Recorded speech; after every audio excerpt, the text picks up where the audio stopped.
Medzinárodná účasť, 37 súťažiacich psíkov a 3 disciplíny.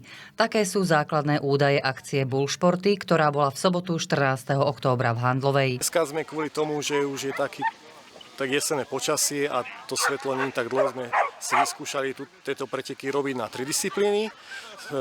Prvá je vlastne skok vysoký, high jump, potom vlastne nasleduje šplh po kolmej stene, wall climbing a ako tretia disciplína bude preťahovanie tug of war. Prvou disciplínou bol skok vysoký high jump. Keďže sme ju kvôli inej reportáži nestihli, o čo ide nám ochotne predviedla Amy z domáceho klubu. Z bull plemena najlepšie skákali za psov Sivy 1,95 metra, za sučky Lara, ktorá vyskočila do výšky 2 metrov. Súťaž bola otvorená aj pre iné plemená. Z nich bola najlepším skokarom sučka Kerry s výkonom 2,3 metra. A toto už je wall climbing, šplh po kolmej stene a Harry, víťaz medzi psíkmi. Mám zatiaľ za sebou 2 disciplíny a dneska sa mu teda darilo perfektne. Až na tú teda prvú disciplínu, tam teda neskočil teda ten minimálny limit a tú minimálnu výšku, ale hneď na tej druhej disciplíne, čo bol wall climbing, tak tam zatiaľ prekonal svoj doterajší rekord, čo bolo 2,80 m, takže hodnotíme to úplne skvelé.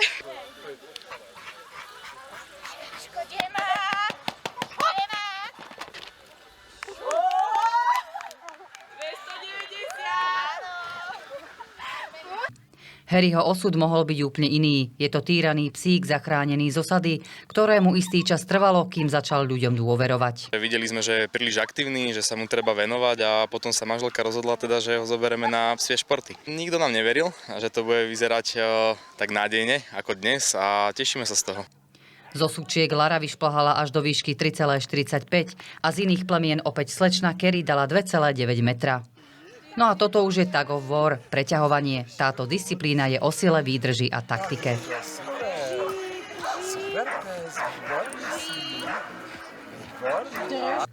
Z 23 psíkov, ktorí sa do tejto disciplíny zapojili, cenu Best of Time získali Aida s Gunnerom. O hadicu sa naťahovali 1 hodinu, 10 minút a 53 sekúnd.